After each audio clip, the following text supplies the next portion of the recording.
प्रणाम गुरुजी, नमो नमः। प्रणाम। नमो शरणम नमः। गुरुजी। देव गुरु पसाई। पूज्यपाद वादी वेताल शांति सूर्य जी महाराजा विरचित यह जीवो विचार प्रकरण, जिसमें संसारी जीवों के 563 भेद दिखाए हैं और 4 गति में तिर्यंच गति के 48 यानी 48 भेद हुए, क्योंकि एकेंद्रिय तिर्यंच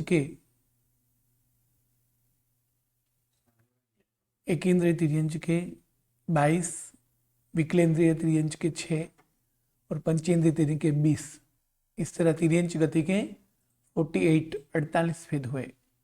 नरक गति के 7 प्रकार की पृथ्वी के 7 पर्याप्त और 7 अपर्याप्ता 14 भेद हुए। और मनुष्य गति के तिर्यंच, मनुष्य गति के भेद 15 कर्म भूमि, 30 अकर्म भूमि और 56 अंतर्द्वीप। 15 कर्म भूमि यानी 5 भरत क्षेत्र, 5 महाविदेह क्षेत्र, 5 ऐरावत क्षेत्र। यह 15 कर्म भूमि है जो अधिद्वीप में है। जम्बू द्वीप में 1 भरत है, धातकी खंड में 2 भरत हैं और अर्धपुष्कर द्वीप में 2 भरत है। इसी तरह 5 भरत, 5 ऐरावत और 5 महाविदेह। यह 15 कर्म भूमि, जहाँ असी, मसी और कृषि ये तीनों व्यवहार होते हैं, यानी तीनों की जरूरियात रहती है और इस तीनों का चलन होता है। और 30 अकर्म भूमि यानी हिमंत 5, हरिवर्ष 5, देवकुरु 5, उत्तर कुरु 5, रम्यक 5 और हिरण्यवंत 5। 30 अकर्म भूमि वो भी 2.5 द्वीप की मिलकर है, क्योंकि जम्बू द्वीप में सभी 1-1 है, धातकी खंड में 2-2 और अर्धपुष्कर द्वीप में 2-2। इसी तरह 5-5 नाम होने के कारण 5 भरत, 5 ऐरावत और 5 महाविदेह। इसी तरह 15 कर्म भूमि हुई 2.5 द्वीप की मिलाकर।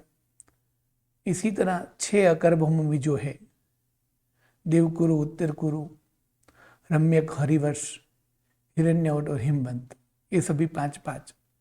इसी तरह 30 अकर्म भूमि हुई।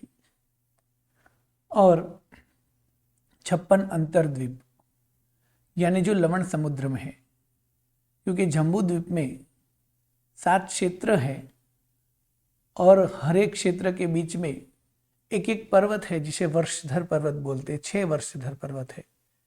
इसमें से भरत क्षेत्र पूर्ण होने के बाद जो पर्वत है लघु हिमवंत, और ऐरावत क्षेत्र पूर्ण होने के बाद जो पर्वत है जिसका नाम है शिखरी। ये दोनों पर्वत की दाढ़ाई यानी उसका एक भाग, उस पर्वत का भाग जो है वो लवण समुद्र में गया हुआ है। और वहाँ जो पूर्व किनारे और पश्चिम किनारे पर समुद्र, जहाँ पूर्ण पर्वत जहाँ पूर्ण होता है, जम्बूद्वीप जहाँ पूर्ण होता है, वहाँ से उस पर्वत के 2 विभाग हो जाते हैं। और इसी तरह 2 दाढ़ा इस तरफ और 2 दाढ़ा इस तरफ, यानी एक पर्वत की 4 दाढ़ाएं हुई और लघु हिमवंत की भी 4 दाढ़ाएं, टोटल हुई 8 दाढ़ा। और इस 8 दाढ़ा पर हर एक पर 7-7 द्वीप है, यानी 56 अंतर्द्वीप हुए जो समुद्र में डूबे हुए हैं और समुद्र के ऊपर भी वो दिखते हैं। ऐसी जगहें जो है वो अंतर्द्वीप है। ऐसे 56 है। तो इसी तरह मनुष्य की बात करें तो मनुष्य के भेद हुए 101 जगह हुई। कौन सी 101 जगह? 15 प्रकार की कर्म भूमि, 30 प्रकार की अकर्म भूमि और 56 प्रकार के अंतर्द्वीप। ये 56 प्रकार के अंतर्द्वीप जो है उन सभी के नाम भी आते हैं, हाँ, और पुस्तक में इन सभी के नाम दिए हैं। 28 नाम दिए हैं। तो 28 जो हिमवंत क्षेत्र, हिमवंत पर्वत की डाढ़ा पर जो है उनके नाम जैसे 28 है, वही नाम शिखरी पर्वत की डाढ़ा पे भी 28 है, यानी 2 नाम समान है। इसी तरह 56 अंतर्द्वीप है, जिसके नाम बड़े ग्रंथ में भी आते हैं और इस पुस्तक में भी दिए हुए हैं। तो 56 प्रकार के अंतर्द्वीप। इस तरह 101 जगह हुई। उस 101 जगह में गर्भज पर्याप्त मनुष्य, गर्भज अपर्याप्त मनुष्य और समूर्छिम अपर्याप्त मनुष्य। समूर्छिम मनुष्य कभी पर्याप्त नहीं होते, वरना 404 भेद होते। जैसे तिर्यंच के 5 विभाग थे, जो गर्भज और समूर्छिम, पर्याप्त और अपर्याप्त। ऐसे जलचर के 4, सभी के 4-4 हुए, किंतु यहाँ 101 स्थान के 3 भेद ही हो गए, गर्भज पर्याप्ता, गर्भज अपर्याप्ता और समूर्छिम अपर्याप्ता। इसी तरह मनुष्य के 303 भेद हुए मनुष्य गति के। अब समूर्छिम मनुष्य कहाँ उत्पन्न होते हैं? तो जो भी मनुष्य है, गर्भज मनुष्य है, उनकी असूचि में यानी विष्टा वगैरह में, जैसे विष्टा में, पेशाब में, खून में, वीर्य में, कफ में, नाक के मेल में, लाल में, इसी तरह सभी असूचि में समूर्छिम उत्पन्न होते हैं। और उसके 14 स्थान बताए हुए हैं। 14 ही ऐसा नहीं, जितनी भी मनुष्य के शरीर के अवशेष हैं, उस अवशेष में, उस असूचि में समूर्छिम मनुष्य उत्पन्न होते हैं। यानी नाखून के मेल में भी उत्पन्न होते हैं, वाल के मेल में भी उत्पन्न होते हैं, इसी तरह सभी प्रकार के मेल में उत्पन्न होते हैं। यहाँ 14 स्थान बताए हुए हैं कि यह जगह असूचि वाली है, वहां समूर्छिम उत्पन्न होते हैं। और समूर्छिम उत्पन्न होते हैं 48 मिनट के बाद। कभी कभी नहीं भी होते हैं, किंतु ये असूचि में समूर्छिम मनुष्य उत्पन्न होने की संभावना पूर्ण होती है। इस तरह 3 गति के भेद की बात की। अब चौथी गति जो है वो देव गति है, और देव गति के भेद की बात करेंगे तो इस तरह तिर्यंच गति के एकेंद्रिय से लेकर पंचेंद्रिय तक तिर्यंच जो है उनके भेद हुए 48 माने 48। और नरक गति के भेद हुए 14, 7 पृथ्वी है इसलिए। और मनुष्य गति के भेद हुए 303, 101 जगह है और 3 प्रकार है। 101 गुना 3 बराबर 303 हुए। हम समझो कि अभी हम है तो हम किस भेद में आते हैं? तो कि हम गर्भज है, पर्याप्त है, यानी हम गर्भज पर्याप्त मनुष्य हैं। कौन से? तो अंतर्द्वीप के हम नहीं है, अकर्म भूमि के भी नहीं है, कर्म भूमि के है। कर्म भूमि में किस कर्म भूमि के? भरत क्षेत्र के है। भरत क्षेत्र 5 है। कौन से भरत क्षेत्र के है? जम्बूद्वीप के भरत क्षेत्र के। यानी 303 में हमारा नाम होगा, हमारे भेद का नाम होगा जम्बूद्वीप के भरत क्षेत्र के गर्भज पर्याप्त मनुष्य। गर्भज पर्याप्त मनुष्य कौन से? जम्बूद्वीप के भरत क्षेत्र के। हम सभी अभी जितने जो भी पढ़ाई कर रहे हैं, या तो हमारे आसपास जितने भी लोग दिख रहे हैं, वो सभी के भेद एक प्रकार में ही आ जाएंगे। चाहे वो बॉम्बे वाले हो, चाहे वो अमेरिका वाले हो, चाहे वो लंदन वाले हो, चाहे वो अहमदाबाद वाले हो, चाहे वो कोई भी गांव के हो, और सभी का नाम किस भेद में आएगा? जम्बूद्वीप के भरत क्षेत्र के गर्भज पर्याप्ता। इसी तरह कितने जगह है? 101। और प्रकार कितने हुए? गर्भज पर्याप्ता, गर्भज अपर्याप्ता, समूर्छिम अपर्याप्ता। इस तरह 303 भेद मनुष्य के हुए। अब चौथी गति देव गति, और देव गति के भेद इस ग्रंथ में हमें देखने हैं 198, मतलब 198। तो 198 देखने हैं। वैसे देव के असंख्य भेद भी बोल सकते हैं, और विशिष्ट विभाग के हिसाब से काफी महाग्रंथों में और भी भेद मिलते हैं। किंतु यहाँ मुख्य मुख्य भेद जो दिखाएंगे वो मुख्य 4 भेद है, और उसके नाम पूर्वक जो भेद दिखाएंगे वो 99 नाम है, यानी 99, और उसके पर्याप्त और अपर्याप्त कर देंगे तो हो जाएंगे 198, यानी हमें देव के 99 नाम पक्के करने हैं, यानी 99 प्रकार देखने हैं। तो उसमें पहले 4 मुख्य जो भेद है उनका नाम है, देवों के मुख्य 4 विभाग है। 1 भवनपति, एक विभाग है भवनपति। 2 व्यंतर, 3 ज्योतिष, और 4 वैमानिक। देवों के मुख्य 4 विभाग हैं, भवनपति, व्यंतर, ज्योतिष और वैमानिक। ये मुख्य 4 विभाग जो है वो उनके उत्पत्ति के हिसाब से और उसके रहठान के जो स्थान है, यानी उसको रहने की जो जगह है, उनके हिसाब से 4 विभाग दिए गए हैं। भवनों में रहने वाले भवनपति, विविध अंतर से रहने वाले व्यंतर, ज्योति वाले विमान में रहने वाले ज्योतिष, विशिष्ट विमान में रहने वाले वैमानिक। ऐसे देवों के रहने और उत्पत्ति के हिसाब से उनके उत्पत्ति स्थान या तो रहने के मुख्य स्थान के हिसाब से 4 विभाग है, भवनपति, व्यंतर, ज्योतिष और वैमानिक। और उसके 99 भेद हो जाएंगे। कैसे? तो भवनपति के 25 भेद बताएंगे,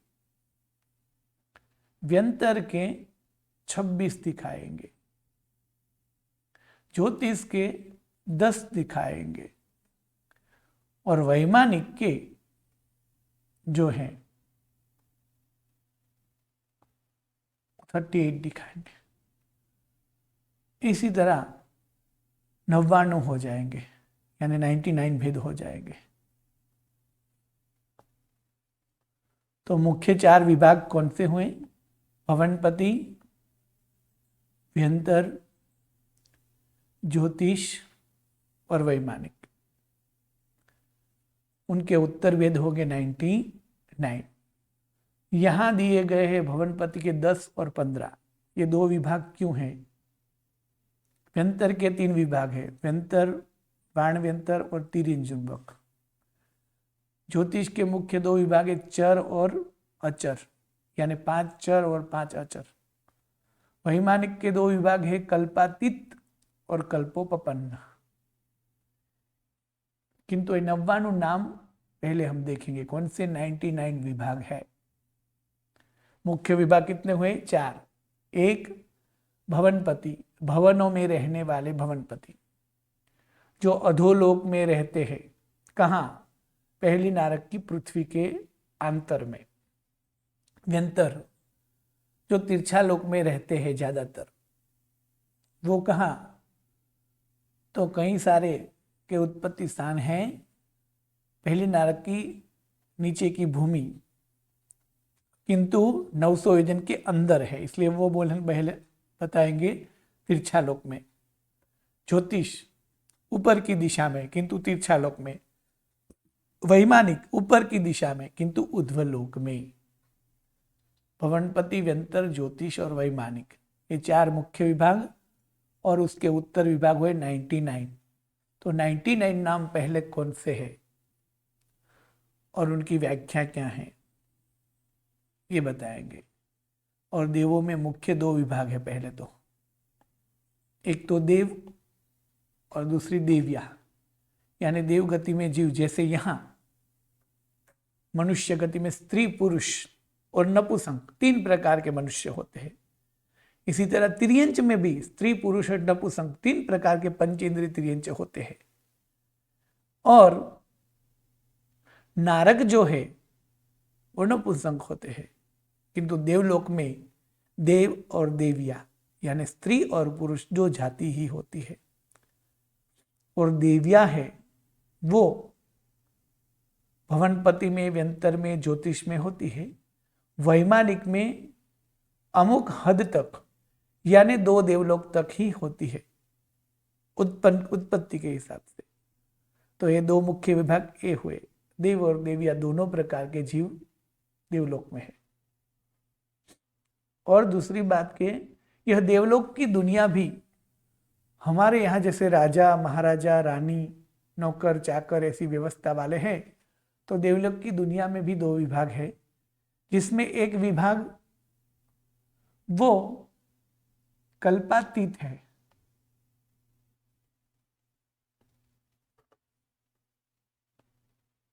कल्पातीत, और दूसरा विभाग है कल्पोपपन्न। कल्प माने आचार, कल्प माने व्यवहार, और कल्पातीत यानी व्यवहार से रहित। तो देवलोक की दुनिया में मुख्य 2 विभाग ऐसे हैं कि जिनको आना जाना उठना बैठना और राजा रानी नौकर चाकर ऐसी कोई भी व्यवस्था नहीं है, ऐसे देव के विभाग को कल्पातीत बोलते हैं, जिसमें ग्रैवेक और अनुत्तर आएंगे, और बाकी के सभी कल्पोपपन्न है, यानी वहाँ व्यवस्था है। भवनपति सारे कल्पोपपन्न है, व्यंतर सारे कल्पोपपन्न है, ज्योतिष सारे कल्पोपपन्न है, और वैमानिक जो है वो 12वें देवलोक तक जो है वो कल्पोपपन्न है, यानी आचार से सहित है, यानी उनके यहाँ व्यवहार वगैरह है। और 12वें देवलोक के बाद में जो है नैव ग्रैवेक और 5 अनुत्तर, वो कल्पातीत है।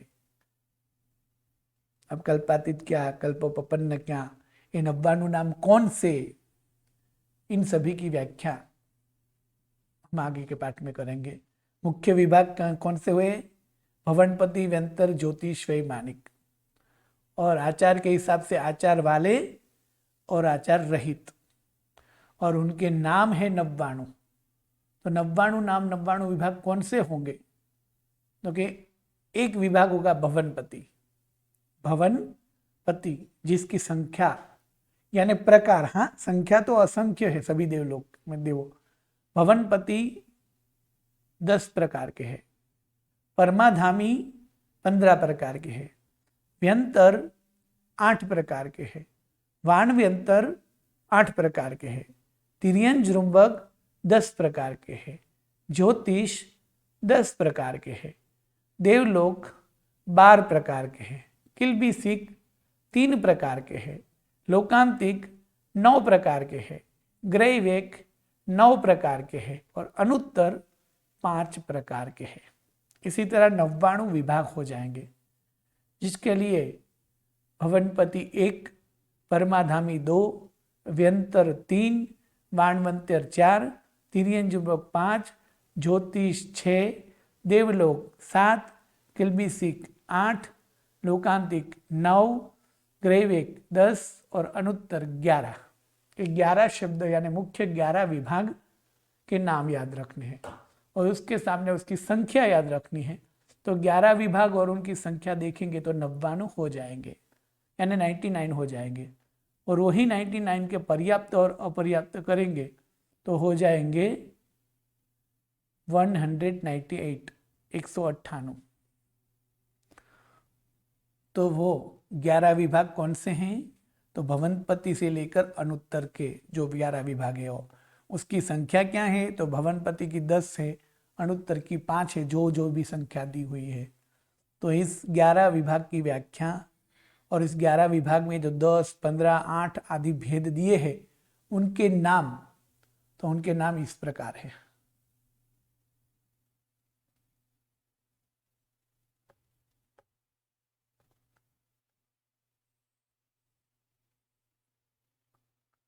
जैसे भवनपति, तो भवनपति 10 नाम कौन से हैं, ये है। परमाधामी, परमाधामी के 15 नाम ये है। तो ये चार्ट पूरा आज भेजेंगे और कल के पाठ में उसकी व्याख्या आदि करेंगे। तो देवगति के भेद हमें कितने देखने हैं, 198 यानी 198, और उनके मुख्य भेद हैं 4, और उसके विभाग देखें तो हम 11 शब्द से बताएंगे और 11 विभाग की व्याख्या भी होगी। और आचार यानी कल्प सहित तो वहां कौन कौन से विभाग है आचार के तौर पे, उनकी बात आएगी। अब 3 गति के यानी देव के अलावा जो 3 गति की बात की, यानी नारक के 14 भेद, मनुष्य के 303 भेद और तिर्यंच के 48 भेद, उसमें जो प्रश्न है वो आज पूछ सकते हैं। 24वीं गाथा में क्या बताया, 10 भवना ही वही 8 विहावाणवंतरा हुंती जोईसिया पंचविहा दुविहा वेमाणिया देवा, यानी भवनपति नाम का पहला मुख्य विभाग है, जिनके मुख्य भेद हैं 10, किंतु हमें देखने हैं यहाँ 25, और उनके पर्याप्त और अपर्याप्त मिलाकर 50 हो जाएंगे। ठीक है, पहला विभाग भवनपति 4 विभाग में, उसके मुख्य विभाग नाम 10, किंतु उनके भेद दिखाएंगे 25, और पर्याप्त और अपर्याप्त मिलाकर 50 हो जाएंगे। इसी तरह दूसरा विभाग है व्यंतर, तो उस व्यंतर जो है उनके मुख्य विभाग है 8, उसके विविध विभाग मिलाकर 8 व्यंतर, 8 व्याणव्यंतर और 10 तिर्यंचनुबक, ये सभी व्यंतर ही कहलाएंगे। तो ये हो जाएंगे 26, और उसके पर्याप्त और अपर्याप्त मिलाकर हो जाएंगे 52। इसी तरह ज्योतिष जो है उनके मुख्य विभाग है 5, सूर्य चंद्र ग्रह नक्षत्र तारा, किंतु ये चर और अचर मिलाकर हो जाएंगे 10, और उनको पर्याप्त और अपर्याप्त करेंगे तो हो जाएंगे 20। इसी तरह वैमाणिया देवा यानी वैमानिक देव, और उसके विभाग है दुहिया यानी 2 मुख्य विभाग। 2 क्यों, तो जैसे भवनपति है वो सभी कल्पपन्न है, व्यंतर जो है वो भी सभी कल्पपन्न है, और ज्योतिष जो है वो भी सभी कल्पपन्न है, किंतु वैमानिक में एक विभाग है कल्पपन्न और दूसरा विभाग है कल्पातीत, यानी वो 2 विभाग, किंतु उनकी सभी की संख्या देखेंगे तो हो जाएंगे 38, और पर्याप्त और अपर्याप्त मिलाकर हो जाएंगे 76, यानी सभी मिलाकर हो जाएंगे 198। तो इनकी बात कल के पाठ में नाम सहित कौन से नाम है वगैरह बात आएगी। मुख्य होंगे 4 विभाग, और उनके नाम याद हमें रखने हैं 99 प्रकार के। तो इस गाथा में ये कहा कि देवों के मुख्य 4 विभाग है, भवनपति 10 प्रकार के, 10 भवना ही वही, यानी 10 प्रकार के भवनपति है। 8 विहावाणवंतरा यानी 8 प्रकार के व्यंतर है। ज्योतिषिया पंचविहा यानी ज्योतिष 5 प्रकार के हैं, और वैमाणिया दुहिया यानी वैमानिक 2 प्रकार के हैं, किंतु वो मुख्य विभाग के आश्रय से दिखाया गया है। हमें देखने हैं 99, तो वो कल के पाठ में देखेंगे। हाँ बोलिए, आज प्रश्न 1 बाय 1 पूछ सकते हैं, पहले प्रश्न हो तो। हाँ रूपाली बेन। जी प्रणाम जी। गुरुजी मुझे ऐसा समझना था कि जो जम्मू द्वीप में से लघु शिखरी पर्वत में जो 2 धाराएं पर्वत में से जो 2 धाराएं निकलती है, वो धारा मतलब कौन सी डायरेक्शन में होती है, तो अंतर्द्वीप जो है ना वो, हाँ कौन सी डायरेक्शन में होती है, तो ये चित्र देखिए। ठीक है, यह चित्र जो है उस चित्र में साफ साफ दिखाया है। पहली बात तो ये है कि मेरू पर्वत सदैव सभी की उत्तर दिशा में आएगा। ठीक है, जिसकी विस्तार से बात लघु संग्रही नाम के ग्रंथ में आती है। तो यह जम्बूद्वीप का पूरा चित्र है। ठीक है, और जम्बू द्वीप में 7 क्षेत्र जो है वो इस प्रकार है, इस प्रकार। पहले भरत है, बाद में एक पर्वत है जिसका नाम है लघु हिमवंत पर्वत, तो इस पर्वत में से डाढ़ा निकलने वाली है। इसी तरह उस तरफ से देखें तो पहला ऐरावत क्षेत्र है और दूसरा है शिखरी पर्वत, तो इस पर्वत में से डाढ़ा निकलेगी। तो इस जम्बूद्वीप का चित्र देखेंगे तो पूरा इस तरह होता है। ये जम्बूद्वीप 1 लाख योजन लंबाई वाला और 1 लाख योजन चौड़ाई वाला पूरा है, और उसमें कितने क्षेत्र है? 7 क्षेत्र है और 6 बड़े पर्वत हैं। यानी पहला पर्वत है भरत क्षेत्र के बाद में, भरत क्षेत्र का पूर्णाहुति के बाद में लघु हिमवंत, दूसरा क्षेत्र है, और दूसरा क्षेत्र के बाद में दूसरा पर्वत है महाहिमवंत, तीसरा क्षेत्र है और उसके बाद में पर्वत है निषद। इसी तरह ये 3 पर्वत दिखते, ये 3 पर्वत है, ये जो है, और बीच में महाविदेह है, और महाविदेह के बाद जो है वो नीलवंत पर्वत है। उसके बाद में एक क्षेत्र के बाद जो है वो पर्वत है रुक्मी पर्वत है। इसके बाद में जो है वो है शिखरी पर्वत है। इसी तरह 7 क्षेत्र और 6 पर्वत हुए। अब कौन से 2 पर्वत में से डाढ़ाई निकलती है? तो सिर्फ 6 में से नहीं, 2 में से। एक ऐरावत क्षेत्र पूर्ण होने के बाद यहां जो पर्वत है जिसका नाम है शिखरी, और ये जो है जिसका नाम है लघु हिमवंत, इसमें से डाढ़ा निकलती है। तो ये पर्वत यहां जो है, समझो कि भरत क्षेत्र का जो है ये पर्वत, तो भरत क्षेत्र उसकी दक्षिण दिशा में कहलाता है, मेरू पर्वत उसकी उत्तर दिशा में कहलाता है, ये इनकी पूर्व दिशा है, ये इनकी पश्चिम दिशा है। इसी तरह यहां भी होगा। ये जो है पर्वत ऐरावत क्षेत्र हमारे हिसाब से उत्तर दिशा में होता है, किंतु ऐरावत क्षेत्र ये दक्षिण दिशा में उस पर्वत के हिसाब से आएगा। मेरू पर्वत उसकी उत्तर दिशा में होगा ये, और ये उसकी पूर्व पश्चिम, यानी ये पूर्व होगी उनके हिसाब से और ये पश्चिम होगा। तो ये दोनों पर्वत जो है, ये दोनों पर्वत, ये भरत क्षेत्र है, ये उनकी दक्षिण दिशा है, ये इनकी उत्तर दिशा है, यानी ये उसकी चौड़ाई यानी पहलाई है और ये उसकी लंबाई है। तो लंबाई जो पर्वत की है वो जम्बूद्वीप के एक कोने से यानी एक छेड़े से दूसरे छेड़े तक है, यानी पूर्व से पश्चिम तक है। तो यहां से 2 डाढ़ाई ऐसे निकलेगी, ऐसे, और यहां से 2 डाढ़ाई ऐसे निकलेगी, जिसका चित्र ये है। ये रहा,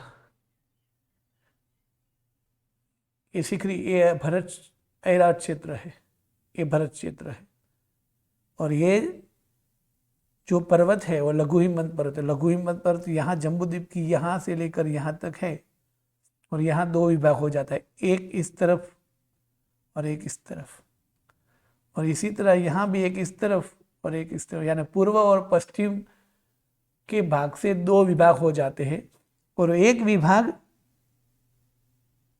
इस ओर आता है और एक विभाग दूसरी ओर जाता है। इसी तरह यहाँ भी पूर्व और पश्चिम जहाँ पर्वत पूर्ण होता है वहाँ से 2 विभाग हो जाते हैं, और इसी तरह दोनों विभाग अलग अलग दिशा में दोनों तरफ जाते हैं ये, और एक एक विभाग पर 7-7 द्वीप है, यानी 56 अंतरद्वीप होंगे। और ये पूरी जो है वो क्या है? वो जम्बूद्वीप की दीवार यानी जम्बूद्वीप की जगती है। तो ये जो है ये डाढ़ा, एक डाढ़ा का चित्र यहाँ दिया हुआ है। एक डाढ़ा निकलकर जो जाती है वो धीरे धीरे आगे बढ़ती जाती है, तो वो जम्बूद्वीप की जगती के अनुसार है। ये जम्बूद्वीप की जगती है, और यहाँ से निकल ऐसे ऐसे मुड़ती है, तो धीरे धीरे वो दूर होता जाता है। जैसे जैसे आगे का द्वीप आएगा और जम्बूद्वीप की जगती से दूर होता है। तो यहाँ का जो द्वीप है वो इस पर्वत से 200 योजन दूर इसी तरह है। तो इस जम्बूद्वीप की जगती भी यहाँ से 200 योजन दूर है।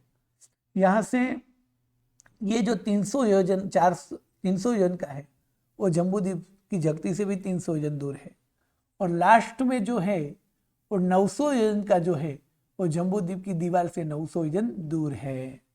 इसी तरह ये सभी डाढ़ाएं हैं। हाँ बोलिए प्रश्न। हाँ आगे प्रश्न उषा बेन। हाँ बोल। हाँ હાથીના દાંત જેવી કહી શકાય, પરંતુ એમાં એવું છે કે હાથીના દાંતનું માટે એટલા માટે ન કહી શકાય કે સામાન્યથી આ જે છે એ હાથીના દાંતના માટે જે છે ને ગજદંત નામનો પર્વત આવશે, એને એ પર્વત તો લઘુ સંજ્ઞામાં આવશે કે वो पर्वत कौन सा है, तो ये पर्वत तो कौन सा है, तो जो ये देवकुरु और उत्तर कुरु बनाता है ये पर्वत है ऐसा। तो ये गजदंत समझने के लिए आप कह सकते हैं, किंतु उसको गजदंत जैसा नाम नहीं दे सकते, क्योंकि हाथी के दांत जो है वो हाथी के मुंह में से निकलने वक्त जो है वो बड़े रहते हैं, बाद में छोटे छोटे होते हैं, जबकि यहाँ उल्टा है ना। जब दाढ़ाई निकलती है तब पतली है और आगे जाकर उनका विस्तार बड़ा है। तो हाथी की दांत की तरह उल्टे क्रम से देखे यानी समुद्र में से देखे तो बोल सकते हैं। हाँ कहीं लिखा है कि हाथी के दांत की तरह, तो यहां से लेकर यहां जाने के हिसाब से हम हाथी के दांत की तरह बोल सकते हैं, किंतु जहां से निकलती है वहां छोटी है और आगे होकर बड़ी है, इसलिए उसको गजदंत या तो हाथी की दांत की तरह उस हिसाब से नहीं बोल सकते। हाँ एक समझने के हिसाब से हाथी की दांत की तरह ये बोल सकते हैं, किंतु हाथी के मुंह में से जब दांत निकलता है तो वो उनकी जाड़ाई ज़्यादा होती है, धीरे धीरे कम होती है ना बाहर निकलने के टाइम पे, तो यहाँ उल्टा है। इसीलिए इसको मगरमच्छ ने जैसे मुंह, मगरमच्छ जो है समझो कि मगरमच्छ का चित्र है, जैसे कि यहाँ कोई मगर है और ये मगर का मुंह है, तो मगर का मुंह जो करें तो मगर ऐसे करेंगे मुंह, मगर भी, तो इसको मगरमच्छ के मुंह की तरह की डाढ़ा बताया गया है। वहाँ भी उन्होंने साफ साफ लिखा है कि ये मगरमच्छ के मुंह ऐसे होते हैं दोनों तरफ। अगर मगरमच्छ है वो अपना मुंह पोहला करेगा तो ऐसे हो जाएगा, ठीक है, किंतु वहाँ भी लिखा है कि मगरमच्छ के मुंह जो है उसकी तरह ये डाढ़ा बोल सकते हैं, क्योंकि वहाँ भी ये बोलना है कि मगरमच्छ के मुंह की डाढ़ा में भी पहले चौड़ाई ज़्यादा है और बाद में कम होती जाती है, यहाँ उल्टा है। जैसे मगर ने अपना मुंह फैलाया हुआ है, दो मुंह पूरा खुला है, तब मगर का मुंह का जो दो विभाग होते हैं उसी तरह ये दोनों डाढ़ा निकलते हैं, किंतु मगर के मुंह में फर्क इतना है कि यहाँ जो डाढ़ा निकलती है वो पहले पतली है, बाद में ज़्यादा है, और मगर का मुंह जो है पहला ज़्यादा होता है बाद में पतला होता है, ये फर्क है। यानी मगर ने मुंह फैलाया हुआ है ऐसा, या तो हाथी के दांत, परंतु उल्टे क्रम, ये हमें याद रखना है। हाँ बोलिए आगे प्रश्न काजल बेन।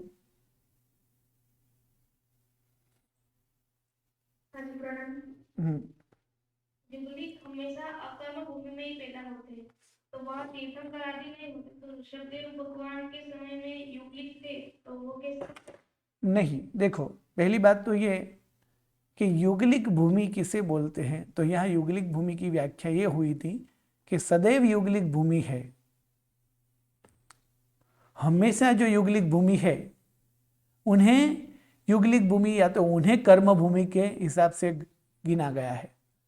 तो सदैव कर्म अकर्म भूमि यानी युगलिक भूमि कौन सी है? देवकुरु, उत्तर कुरु, हिमवंत, हिरण्यवंत, रम्यक और हरिवश, ये 6 भूमि सदा के लिए युगलिक है, वहाँ सदा युगलिक ही है, वहाँ सदा कल्पवृक्ष ही है, वहाँ कोई भी तीर्थंकर, राजा, महाराजा, चक्रवर्ती, वासुदेव कोई भी नहीं होते, सिर्फ 2-2 के जोड़ों में पुरुष और स्त्री जन्मते हैं और उनके 6 महीने का आयुष्य बाकी होता है, तब वो एक युगल को जन्म दे देते हैं। ये 6 भूमि में और उस 6 भूमि को युगलिक भूमि यानी अकर्म भूमि कहा गया है, जबकि महाविदेश सदैव कर्म भूमि है और वहां सदैव तीर्थंकर होते हैं। जबकि ये 2 भूमि है, भरत क्षेत्र और ऐरावत क्षेत्र, वो हमेशा के लिए कर्म भूमि भी नहीं है और हमेशा के लिए अकर्म भूमि भी नहीं है, किंतु उसको कर्म भूमि बोल सकते हैं क्योंकि वहां कर्म भूमि का वातावरण आता है। अकर्म भूमि की व्याख्या सदैव अकर्म भूमि हो उसे बोला गया है। तो ये 6 सदैव अकर्म भूमि है, महाविदेश सदैव कर्म भूमि है और ऐरावत क्षेत्र और भरत क्षेत्र है, उसमें कई बार कर्म भूमि का वातावरण है और कई बार अकर्म भूमि का वातावरण है। जब परमात्मा के माता पिता यानी मरुदेवा माता और नाभि राजा जन्मे उससे पहले ही युगलिक काल समाप्त हो चुका था। ज्ञाने वो पहले भरत क्षेत्र में बात करें तो वो पहले आरे, दूसरे आरे, तीसरे आरे तक कर्म भूमि अकर्म भूमि थी और तीसरे आरे के लास्ट में आते आते अकर्म भूमि का वातावरण बंद हो गया और कर्म भूमि हो गए। यानी मरुदेवा माता भी कर्म भूमि में ही जन्मे हुए थे। कर्म भूमि वाले कभी मोक्ष में नहीं जाएंगे, मरुदेवा माता मोक्ष में गए हैं। तो आदिनाथ वगैरह भी कर्म भूमि के ही है, किंतु उससे पहले अकर्म भूमि जैसा वातावरण चला आ रहा था, वही वातावरण का व्यवहार चल रहा था। इसलिए परमात्मा ने ऐसे व्यवहार प्रगटाए कि इसके लिए युगलिक जो व्यवहार था वो सदा लेके बंद किया। इसलिए युगला धर्म निवारण आदिनाथ परमात्मा बोलते हैं कि जिसने युगलिक धर्म को बंद किया और कर्म भूमि के सारे व्यवहार शुरू किए।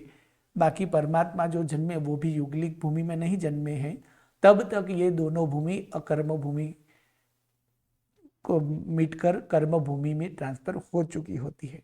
हाँ बोलिए, प्रश्न। गुरुजी प्रणाम।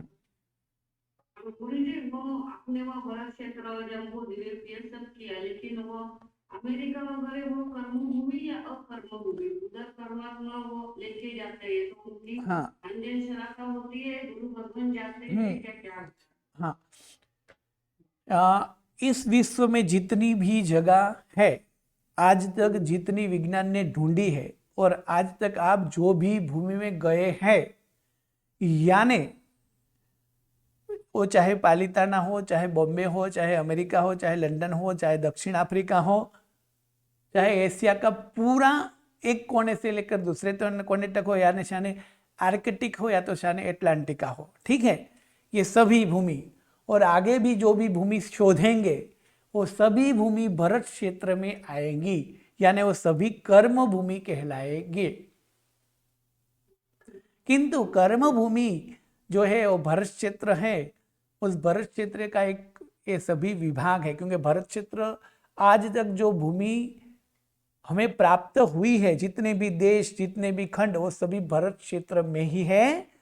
और भरत क्षेत्र ये सभी खंड मिलाकर भी पूर्ण नहीं बना हुआ, यानी कि जितनी भूमि है, अभी 7 खंड है, अभी समझो कि इससे लेकर इससे 50 गुने और भी भूमि मिलेगी तो भी वो भरत में ही कहलाएगी, क्योंकि भरत का माप उससे काफी गुना बड़ा है, यानी सभी वो कर्म भूमि है। हाँ, भरत क्षेत्र में 2 विभाग होते हैं, आर्य भूमि और अनार्य भूमि, यानी कि भरत क्षेत्र के कर्म भूमि के ही 2 विभाग हैं, जहां धर्म सुनने मिलता है, जहां धर्म होता है वगैरह को आर्य भूमि कहते हैं, और जहां धर्म वगैरह नहीं होते उसे अनार्य भूमि बोला जाता है।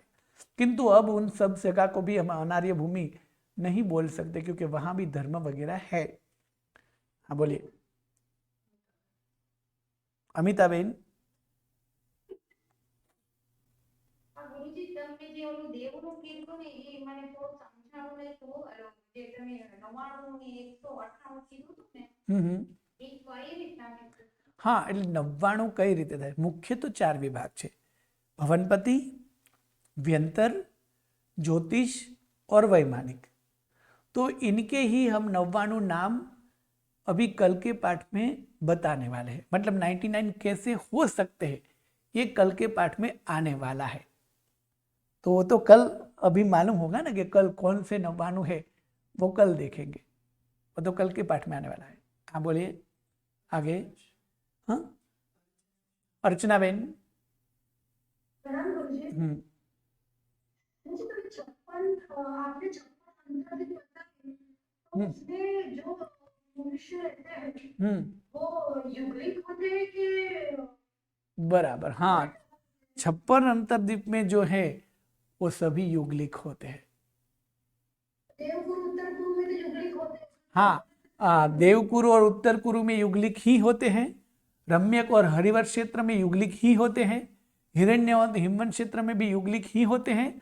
और 56 द्वीप में भी युगलिक ही होते हैं। तो इन सभी में फर्क क्या है? तो क्या वो 26 की गाथा में बाद में आएगा कि इन सब की ऊंचाई और आयुष्य में फर्क है, किंतु वो होते हैं युगलिक। वहां भी कल्पवृक्ष वगैरह ही होता है। वो 56 अंतर्दीप में रहने वाले मनुष्य युगलिक मनुष्य है।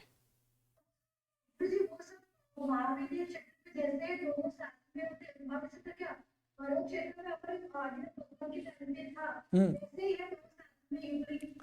हाँ, वही हाँ, दो ही साथ में ही हो गए, स्त्री पुरुष। और वो ही पूरे जीवन तक अच्छी तरह कोई भी रोग बिना, कोई भी शोक बिना, कोई भी झगड़े बिना दोनों रहेंगे। दोनों मतलब हजारों ऐसी जोड़ियां रहती है और वहां उनको सब कल्प वृक्ष ही देता है। और जब उनका 6 महीने का आयुष्य बाकी होता है तब वो दोनों वापस एक युगल को यानी एक बालक और बालिका को जन्म देंगे। मुझे एक और पूछना था। हाँ, बोलिए। आपने जो भवनपति और ज्ञानपति ज्योति से रहना की जो हम्म, भवन में रहने पहली नारद में भवन पहले नारद के ऊपर है कि पहली नारद के बराबर। वो जो है आज तो हमने सिर्फ 4 नाम ही बताए। वो 4 प्रकार के सिर्फ आपको नाम याद रखने हैं। वो कहाँ रहते हैं, पहली नारक में कौन सी जगह पर, वो उनके भवन कैसे होते हैं, वो सभी आगे के 3 पाठ में आने वाले हैं। मतलब अभी सभी देवों का 99 भेद है, उनका वर्णन का ही 3 पाठ चलेंगे कल से। हाँ, आगे। प्रणाम गुरुजी। हाँ, बोलिए। भारत क्षेत्र का पिक्चर मिल सकता है गुरुजी?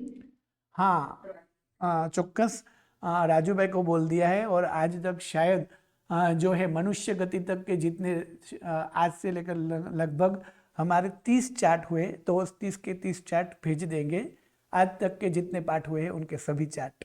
हाँ, बोलिए आगे। गुरुजी हर अंतर्दीप के बीच में जो ग्रीन कलर का है वो जंगल जैसा है क्या गुरुजी? क्या है वो? हाँ, वो जंगल जैसा नहीं है, किंतु वो पानी में डूबा हुआ भाग है पृथ्वी का।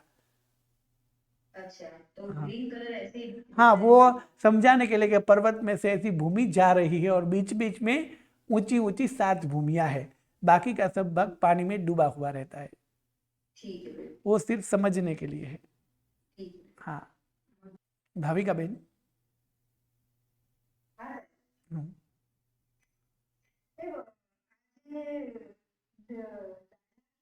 हम्म, हाँ, बोलो।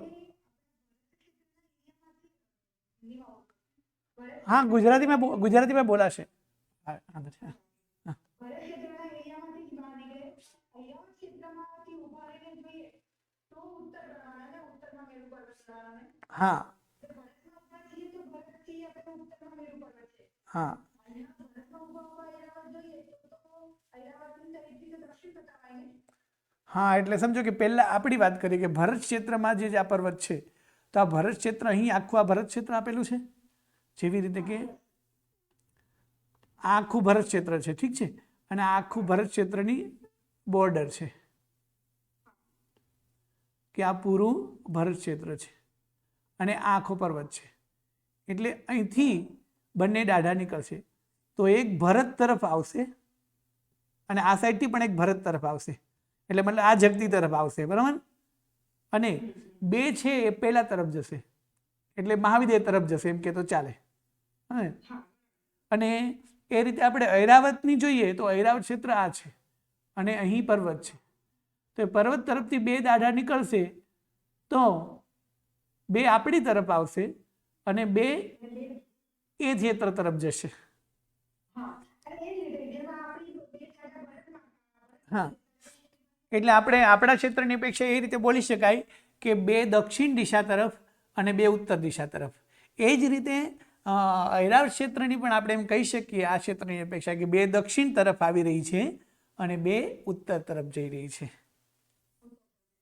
ભરત ક્ષેત્રમાં ઉભા રહીને આપણે હા, બાકી શું છે, બાકી તો મેરુ પર્વત દરેકને ઉત્તર દિશામાં જ આવે। એટલે સમજો કે આ મેરુ પર્વત આપણી ઉચ્ચ દિશામાં છે તો આપણી પૂર્વ દિશા આ છે, કારણ કે સૂર્ય ફરતો ફરતો અહીંથી આપણને દેખાશે એટલે આપણી પૂર્વ દિશા થશે અને અહીંયા આથમશે મતલબ પશ્ચિમ દિશા થશે. જ્યારે ઐરાવત ક્ષેત્રમાં શું થશે, અહીંથી ગયો, આથમા મતલબ ગયો તો એની અહીંથી નીકળશે તો એની પૂર્વ દિશા આ થશે એની, અને આ એની પશ્ચિમ દિશા થશે. એટલે હકીકતમાં મેરુ પર્વતથી દરેક દિશા શરૂ થાય એટલે દરેક ક્ષેત્રની દિશામાં મેરુ પર્વત ઉત્તર દિશાએ છે. હા બોલો પ્રશ્ન.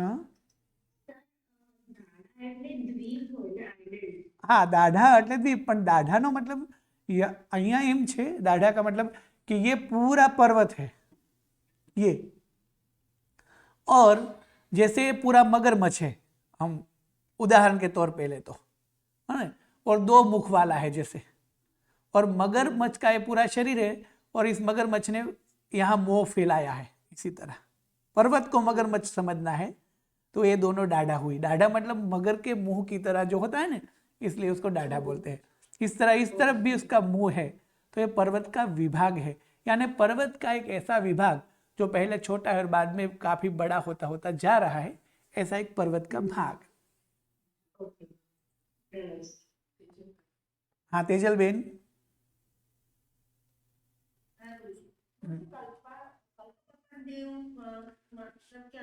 हाँ कल्प मतलब आचार, और कल्पोपपन्न देव उपपन्न, कल्प उपपन्न यानी कि कल्प को धारण करने वाले, यानी कि कल्प का पालन करने वाले, यानी आचार का पालन करने वाले, यानी कि व्यवस्था को मानने वाले, यानी वहां मैनेजमेंट होता है.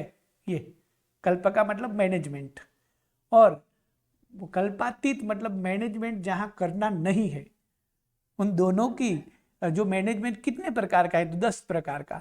तो 10 प्रकार का मैनेजमेंट कौन सा है वो कल के पाठ में आएगा. हाँ बोलिए आगे. ममता बेन, निर्मला बेन,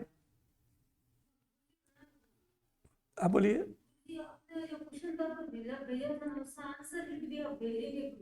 फिर से हाँ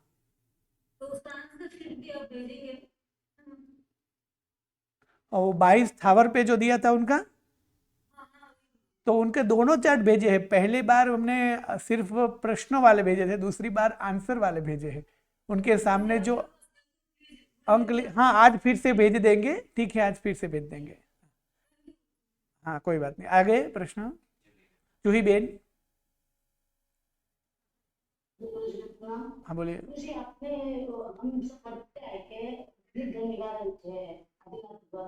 मुझे समझ में आता है वो जिनसे मैंने शादी की थी, सुनंदा और सुमंगला. हाँ उनके साथ जो जन्मे उनका नाम सुमंगला था, यानी आदिनाथ और सुमंगला दोनों साथ साथ में जन्मे थे, यानी दोनों जोड़ी में जन्मे थे. और सुनंदा जो है वो अलग जोड़े में जन्मे हुए थे.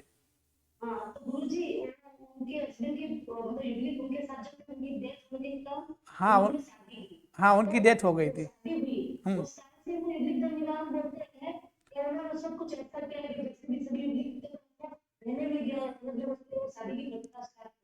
नहीं, सिर्फ उस टाइम पे कई सारे युगल धर्म मौजूद थे, यानी साथ में जन्मना, साथ में स्त्री पुरुष का ही जन्मना, वहाँ कई सारी व्यवस्थाएं वगैरह अभी भी युगलिक की थी, इसलिए उसे युगलिक काल कहा गया है. बाकी वो भी युगलिक रूप के नहीं जन्मे थे. यदि युगलिक रूप में जन्मे होते तो आदिनाथ से शादी करते ही नहीं. जैसे राजाशाही कब से गई है, फिर भी हम कई वर्षों तक जिसको राजकुमार राजकुमारी मानते हैं, इसी तरह आदिनाथ भगवान जो वगैरह थे वो जब जन्म ले चुके थे तब वहाँ युगलिक धर्म नष्ट हो चुका था. वहाँ उनके साथ जन्मा हुआ युगल पुरुष, यानी सिर्फ उनके साथ जन्मा हुआ, इतना ही अर्थ लेना है. वो भी सभी तभी भी वो भी युगलिक नहीं थे. हाँ बोलिए संतोष बेन. हाँ 56 अंतर्दीप के नाम तो बृहद संग्रहणी और क्षेत्र समास में आते हैं. जीव विचार में आपको याद नहीं करने हैं और एग्जाम में भी उनके नाम हम नहीं पूछेंगे. आपको आगे भ्रूण संघ और क्षेत्र समाज पढ़ना है, उस लक्ष्य के आपको याद करना है तो आप कर सकते हैं, क्योंकि आप तो 6 कर्मगण पढ़े हुए हैं ना, इसलिए। जी जी जी हाँ, बोलिए आगे।